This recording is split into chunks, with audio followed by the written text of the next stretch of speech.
Sir ನಮ್ದೊಂದ್ T ಗಾಡಿ ಇತ್ತು. Actually ನಮ್ಮ ಅಣ್ಣಂದದು. ಹ್ಮ್ ಅಣ್ಣನ ಹೆಸರಿಗೆ ಲೋನ್ ಆಗ್ಲಿಲ್ಲ ಅಂತ ನನ್ ಡಾಕ್ಯುಮೆಂಟ್ ಅಲ್ಲಿ ಲೋನ್ ಮಾಡ್ಸಿದ್ರು. ಓಕೆ ಅಣ್ಣ ಇವಾಗ ಒಬ್ರಿಗೆ ಸೇಲ್ ಮಾಡಿದ್ದಾರೆ ಬೆಂಗಳೂರು ಅವ್ರಿಗೆ. ಓಕೆ ಅವ್ರು ನೋಡಿದ್ರೆ ಟೇಕ್ ಅಪ್ ಮಾಡ್ಕೊಳ್ಳಿ ಅಂದ್ರೆ ಟೇಕ್ ಅಪ್ ಮಾಡ್ಕೊಳಲ್ಲ. ಲೋನು ನಿಮ್ಮ ಹೆಸರಲ್ಲೇ ಇರ್ಲಿ ಮತ್ತೆ ಗಾಡಿ ಕೂಡ ನಿಮ್ಮ ಹೆಸರಲ್ಲೇ ಇರ್ಲಿ, ಹ್ಮ್ ನಾವ್ ಕಟ್ಕೊಂಡ್ ಹೋಗ್ತೀವಿ, 3 ವರ್ಷ ಆದ್ಮೇಲೆ ನಾವ್ ಮಾಡಿಸ್ಕೋತೀವಿ ಅಂತ ಹೇಳ್ತಿದ್ದಾರೆ. ನಮ್ಮ ಹತ್ರ ಗಾಡಿ ತಗೊಂಡ್ ಹೋಗುವಾಗ 6 ತಿಂಗಳಿಗೆ ಕ್ಲಿಯರ್ ಮಾಡ್ಕೋತೀವಿ ಅಂತ ಹೇಳಿದ್ರು.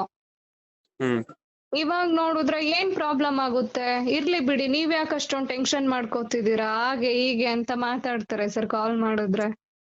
ನಿಮ್ ಮೊಬೈಲ್ ಅಲ್ಲಿ ರೆಕಾರ್ಡಿಂಗ್ ಇದೆಯಾ? ಹಾ ಸರ್ ಇದೆ. ರೆಕಾರ್ಡ್ ಮಾಡ್ಕೊಳ್ಳಿ, ಅವ್ರು ಹೇಳ್ತಾರಲ್ಲ ನಿಮ್ಗೇನ್ ಪ್ರಾಬ್ಲಮ್ ಅಂತ. ಹಾ ಸರ್ ನಾನು ಒಂದ್ ರೆಕಾರ್ಡ್ ಮಾಡ್ಕೊಂಡಿದ್ದೀನಿ ಸರ್ ಆಲ್ರೆಡಿ. ಅವ್ರಿಗೆ ಹೇಳಿ, ಹಾ ನೋಡಪ್ಪ ನಾವು ಲೋನ್ ಕಂಟಿನ್ಯೂಷನ್ ಅಲ್ಲಿ ಗಾಡಿ ಮಾರಂಗೂ ಇಲ್ಲ, ನೀನ್ ಲೋನ್ ಕಂಟಿನ್ಯೂಷನ್ ಅಲ್ಲಿ ಗಾಡಿ ತಗೊಳಂಗೂ ಇಲ್ಲ. ಹಾ ನೀನು ಆದ್ರೂ ಬಂದು ಲೋನ್ ಕಂಟಿನ್ಯೂಷನ್ ಅಲ್ಲಿ ತಗೊಂಡೋಗಿದ್ಯಾ, 6 ತಿಂಗಳು ಕ್ಲಿಯರ್ ಮಾಡ್ಕೊಂತೀನಿ ಅಂತ ಹೇಳಿದ್ಯಾ. ಹಾ ಹೌದು. ನೀನು ಹೇಳಿರೋದಕ್ಕೋಸ್ಕರ ನಾವು ಗಾಡಿನ ಕೊಟ್ಟಿದೀವಿ. ಹ್ಮ್ ನೋಡಪ್ಪ, RC ಓನರು ನಾನಿದೀನಿ, ಮಹಿಳೆ. ಹಾ ಸರ್. ಲೋನು ನನ್ನ ಹೆಸರಲ್ಲಿ ಇರೋದು. ನೀನು ಅಪ್ಪಿ ತಪ್ಪಿ ಏನೋ ನೀನೇ ಕರೆಕ್ಟ್ ಆಗಿರ್ಬೋದಪ್ಪ, ಎದುರುಗಡೆ ಬರೋನು ಕರೆಕ್ಟ್ ಆಗಿದ್ದಾನೋ ಇಲ್ವೋ ಅದ್ ನಮಗ್ ಗೊತ್ತಿರಲ್ಲ. ಸರ್ ಅವ್ನು ಏನ್ ಮಾಡಿದಾನೆ ಗೊತ್ತಾ ಸರ್, ನಾನು ನಾವು ಹೇಳೋದನ್ನ ಫುಲ್ ಕೇಳಿಸ್ಕೊಳ್ಳಿ madam. Okay. Commercial vehicle TT ಅಂತ ಬೇರೆ ಹೇಳ್ತೀರಾ, ಟೂರಿಸ್ಟ್ ಅಲ್ಲಿ ಇಲ್ಲಿ ಎಲ್ಲ ಹೋಗ್ತಾ ಇರುತ್ತೆ ಗಾಡಿ. ಹಾ ಸರ್ ಹೌದು. ಏನೇ ಹೆಚ್ಚು ಕಡಿಮೆ ಆದ್ರೂ ಕೂಡ ನನ್ ತಲೆ ಮೇಲೆ ಬರೋದು, ನಾನು RC ಓನರ್ ಆಗಿರೋದ್ರಿಂದ ನನ್ ತಲೆ ಮೇಲೆ ಬರೋದು. ಹ್ಮ್ ಆಮೇಲೆ ನೀನು ಲೋನ್ ಮೇಲೆ ಕಂಟಿನ್ಯೂಷನ್ ತಗೊಂಡೋಗಿರೋದು, ಹ್ಮ್ ನೀನು 1 ತಿಂಗಳು ಕರೆಕ್ಟ್ ಆಗಿ EMI ಕಟ್ಟಿಲ್ಲ ಅಂದ್ರೂ ಕೂಡ ಅದ್ರದ್ದು ಚೆಕ್ ಬೌನ್ಸ್ ಆಯ್ತು ಅಂದ್ರೆ ಹ್ಮ್ ನನ್ಗೆ ಡಿಗ್ರೇಡ್ ಆಗ್ತೀನಿ, ನಾನು ಡಿಪ್ರಮೋಟ್ ಆಗ್ತೀನಿ.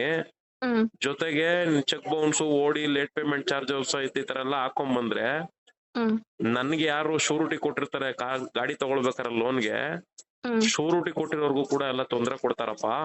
ಹ್ಮ್ ಹಂಗಾಗಿ ದಯವಿಟ್ಟು ಗಾಡಿ ಏನಿದೆ ನೀನು ಟ್ರಾನ್ಸ್ಫರ್ ಮಾಡ್ಕೊಳಂಗಿದ್ರೆ ಮಾಡ್ಕೊ.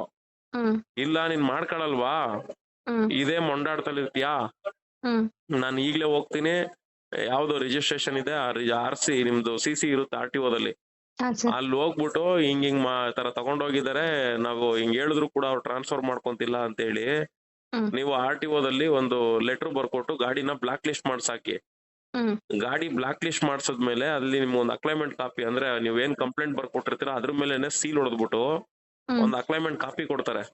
ಆ ಓಕೆ. ಅಕ್ಲೈಮೆಂಟ್ ಕಾಪಿನ ತಗೊಂಡು ಅವ್ರ ಮನೆ ಎಲ್ಲಿದೆ ನೋಡ್ಕೊಳ್ಳಿ, TT ಅವ್ರದ್ದು. ಇಲ್ಲ ರಸ್ತೆಲಿ ಎಲ್ಲೇ ಸಿಕ್ಕಿದ್ರು ಸರಿ ಆ ಗಾಡಿ ಹಿಡಿದು ಅಡ್ಡ ಹಾಕಿ ನಿಲ್ಸಿ 112 ಫೋನ್ ಮಾಡಿ ಪೊಲೀಸ್ ಅವ್ರನ್ನ ಅಲ್ಲಿ ಕರ್ಸ್ಕೊಳ್ಳಿ.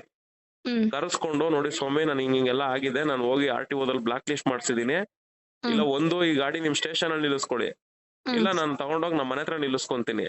ಇದು ಎರಡೂ ಆಗ್ಬಾರ್ದು ಅಂದ್ರೆ ಈ ವ್ಯಕ್ತಿ ಇದೇನಿದೆ ಲೋನ್ ಟೇಕ್ ಓವರ್ ಮಾಡ್ಕೊಂಡು ಈ ವ್ಯಕ್ತಿ ಟ್ರಾನ್ಸ್ಫರ್ ಮಾಡ್ಕೊಳ್ಬೇಕು. ಅಲ್ಲಿವರೆಗೂ ನಾವ್ ಈ ಗಾಡಿನ ಯಾವ್ದೇ ಕಾರಣಕ್ಕೂ ಈ ಅಪ್ಪನ ಹ್ಯಾಂಡ್ ಓವರ್ ಕೊಡೋದಿಲ್ಲ ಅಂತ ಹೇಳಿ ನೀವ್ ಈ ಕೆಲಸ ಮಾಡಿದ್ರೆ ಮಾತ್ರ ನಿಮ್ಗೆ ಒಳ್ಳೇದಾಗೋದು.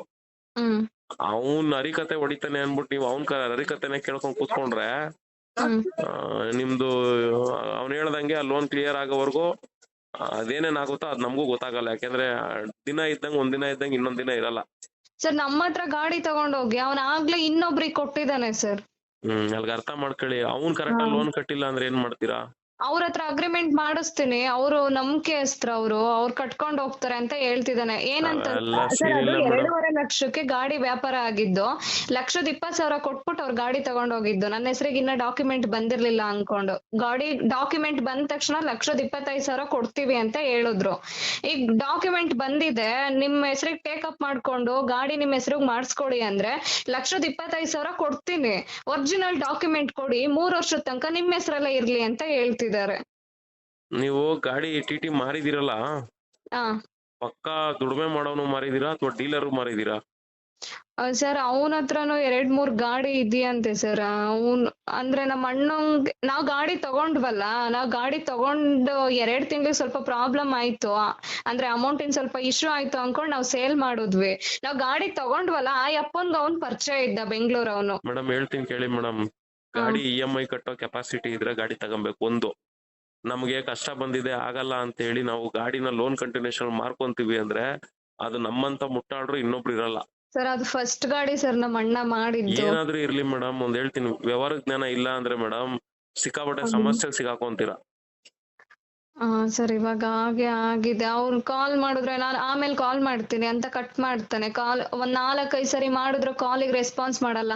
ಮತ್ತೆ ಒಂದಿನ ಬಿಟ್ಟಾದ್ಮೇಲೆ ಒಂದ್ಸರಿ ಕಾಲ್ ಮಾಡಿದ್ರೆ ನಾವ್ ಆಮೇಲೆ ಕಾಲ್ ಮಾಡ್ತೀನಿ, ನಾನು ಬಿಸಿ ಇದ್ದೀನಿ ಅಂತ ಕಾಲ್ ಕಟ್ ಮಾಡ್ತಾನೆ. ನೀವು ಯಾವ ಬ್ಯಾಂಕ್ ಅಲ್ಲಿ ಲೋನ್ ಮಾಡ್ಸಿದಿರಲ್ಲ ಮೇಡಮ್, ಸರ್. ಆ ಬ್ಯಾಂಕ್ ಮ್ಯಾನೇಜರ್ ನ ಹೋಗಿ ಭೇಟಿ ಮಾಡಿ, ಇರೋ ವಿಷಯ ಹೇಳಿ, ಓಕೆ. ಈ ತರ ಹಿಂಗೆ ಗಾಡಿನ ಲೋನ್ ಕಂಟಿನ್ಯೂಷನ್ ಕೊಟ್ಬಿಟ್ಟಿದೀವಿ ಸರ್, ಅವ್ನ ಈ ತರ ಎಲ್ಲ ಮಾಡ್ತಿದ್ದಾನೆ, ಬೇಕಾದ್ರೆ ಅದೇನಿದೆ ಸೀಸಿಂಗ್ ಚಾರ್ಜು ನೀವ್ ಅದೇನ್ ಹಾಕ್ತಿರೋ ಹಾಕೊಳ್ಳಿ, ಅದ್ರ ಮೇಲೂ ಎಕ್ಸ್ಟ್ರಾ ಬೇಕಾದ್ರೂ ಕೊಡ್ತೀವಿ ನಾವೇನೆ, ದಯವಿಟ್ಟು ನಿಮ್ಮ ಹುಡುಗರ್ನ ಬಿಟ್ಟು ಏಜೆನ್ಸಿ ಅವ್ರು ಕೊಟ್ಟು ಆ ಗಾಡಿ ಎಲ್ಲಿ ಸಿಗುತ್ತೋ ಅಲ್ಲಿ ಸೀಸ್ ಮಾಡ್ಸಿ ಅಂತ ಹೇಳಿ. ಆ ಗಾಡಿ ಏನಾದ್ರು ಸೀಸ್ ಆಯ್ತು ಅಂದ್ರೆ ಬ್ಯಾಂಕ್ ಅವ್ರು ತಗೊಂಬಂದ್ ಶೆಡ್ ಹಾಕೊಂತಾರೆ. ಅದ್ ಯಾವಾಗ ಬಂದು ಶೆಡ್ ಅಲ್ಲಿ ಬೀಳುತ್ತೆ ಅವ್ರು ನಿಮ್ಗೆ ಮಾಹಿತಿ ಕೊಡ್ತಾರೆ, ಹಿಂಗ್ ಬಂದ್ ಗಾಡಿ ಶೆಡ್ ಅಲ್ಲಿ ಇದೆ, ಬಂದ್ ಅದೇನ್ ನೋಡಿ ಅಂತ. ನಿಮ್ ಕೆಪಾಸಿಟಿ ಇದ್ರೆ ಬಿಡಿಸ್ಕೊಳ್ಳಿ, ಇಲ್ವಾ ಅವ್ರೇನೆ ಆ ಗಾಡಿನ ಹರಾಜ್ಗೆ ಹಾಕಿ ಮಾರ್ತಾರೆ, 6-3 ಮಾರ್ತಾರೆ. ಮಾರದ್ಮೇಲೆ ಏನಾಗುತ್ತೆ, ನಿಮ್ದು ಇನ್ನ ಡಿಫರೆನ್ಸ್ ಅಮೌಂಟ್ ಬ್ಯಾಂಕ್ ಅಲ್ಲಿ ಕಟ್ಬೇಕಾಗಿರುತ್ತೆ, ಅದನ್ನ ನೀವು ಕಟ್ಕೊಂಡು ಹೋಗ್ಬೇಕು. ಅವ್ರು ನಮಗೆ ವಾಪಸ್ ಕೊಟ್ರೆ ಸಾಕು ಸರ್, ಬೇಕಿದ್ರೆ ನಾವೇ ಅದೇನಿದ್ಯೋ ನಾವು ಹಂಗಿದ್ರೆ ಒಂದ್ ಕೆಲ್ಸ ಮಾಡಿ, ಬ್ಯಾಂಕ್ ಮ್ಯಾನೇಜರ್ ಗೆ ಹೋಗಿ ಸುಪಾರಿ ಕೊಟ್ಬಿಡಿ. ಅದ್ ಹಂಗೂ ಆಗ್ಲಿಲ್ಲ ಅಂದ್ರೆ ನಾನು ಹೇಳದ್ನಲ್ಲ ಆತರ ಹೋಗಿ RTO ದಲ್ಲಿ ಬ್ಲಾಕ್ ಲಿಸ್ಟ್ ಕೊಟ್ಟು ಗಾಡಿ ಎಲ್ಲಿ ಓಡ್ತಿದೆ ಅಂತ ನೋಡ್ಕೊಂಡು, ಗಾಡಿ ಎಲ್ಲೇ ಸಿಕ್ಕಿದ್ರು ಗಾಡಿ ಹಿಡಿದು ನಿಲ್ಸಿ 112 ಫೋನ್ ಮಾಡಿ ಪೊಲೀಸವ್ರನ್ನ ಕರ್ಸ್ಕೊಂಡು, ನಾನು ಹೇಳದ್ನಲ್ಲ ಈ ಕೆಲಸ ಮಾಡಿದ್ರೆ ನೀವು ಸೇಫರ್ ಝೋನ್ಗೆ ಹೋಗ್ತೀರಾ, ಇಲ್ಲ ಅಂದ್ರೆ ನಿಮ್ ಸಮಸ್ಯೆ ಹತ್ತಲ್ಲ ಇಳಿಯಲ್ಲ. ಸರ್ ನಮ್ ಲಿಮಿಟ್ ಅಲ್ಲಿರೋ ಸ್ಟೇಷನ್ ಹೋಗಿ ಕಂಪ್ಲೇಂಟ್ ಕೊಟ್ರೆ ಆಗಲ್ವಾ ಸರ್? ಮೇಡಮ್ ಗಾಡಿ ಎಲ್ಲಿ ಓಡ್ತಾ ಇರುತ್ತೆ ಮೇಡಮ್, ಈ ಪೊಲೀಸವ್ರು ಯಾರು ಇವನ್ನೆಲ್ಲ ರಿಸ್ಕ್ ತಗೊಳಕ್ ರೆಡಿ ಇರಲ್ಲ ಮೇಡಮ್. ಗಾಡಿ ಎಲ್ಲಿ ಓಡ್ತಾ ಇರುತ್ತೆ, ಈಗ ಉದಾಹರಣೆಗೆ ನಿಮ್ ಊರು ಹಾಸನ್ ಅಂದ್ರೆ ಅದು ಬೆಂಗಳೂರಲ್ಲಿ ಸರ್, ಆಯ್ತು, ಈಗ ಬಸವೇಶ್ವರ ನಗರದಲ್ಲಿ ಓಡ್ತಾ ಇರುತ್ತಲ್ವಾ, ನೀವು ಅಲ್ಲೇ ಬಂದ್ ಗಾಡಿನ ಅಡ್ಡ ಹಾಕಿ 112 ಫೋನ್ ಮಾಡಿ ಪೊಲೀಸವ್ರನ್ನ ಅಲ್ಲಿ ಕರ್ಸ್ಕೊಬೇಕು. ಅವಾಗ ನೀವು ಅಲ್ಲೇನು RTO ದಲ್ಲಿ ಲೆಟರ್ ಕೊಟ್ಟಿರ್ತೀರ ಹಿಂಗೆಲ್ಲ ಮಾಡಿದಾನೆ ಅಂತ ಹೇಳಿ, ಅವಾಗ ಆ ಲೆಟರ್ ತೋರಿಸ್ತೆ ಪೊಲೀಸವ್ರನ್ನೇ ಅವ್ನಿಗೆ ಕ್ಯಾಕರ್ಸ್ ಮಕ್ಕೂಗಿತಾರೆ. ಸರಿನಾ? ಸ್ವಲ್ಪ ಆಯ್ತು, ನಾನು ಸ್ವಲ್ಪ ಕೋರ್ಟ್ ಅಲ್ಲಿ ಇದೀನಿ, ನೀವು ಅಷ್ಟ್ ಮಾಡಿ, ಏನಾದ್ರು ಇದ್ರೆ ವಾಟ್ಸಪ್ ಅಲ್ಲಿ ಅಪ್ಡೇಟ್ ಕೊಡಿ. ಓಕೆ ಸರ್, ಆಯ್ತು.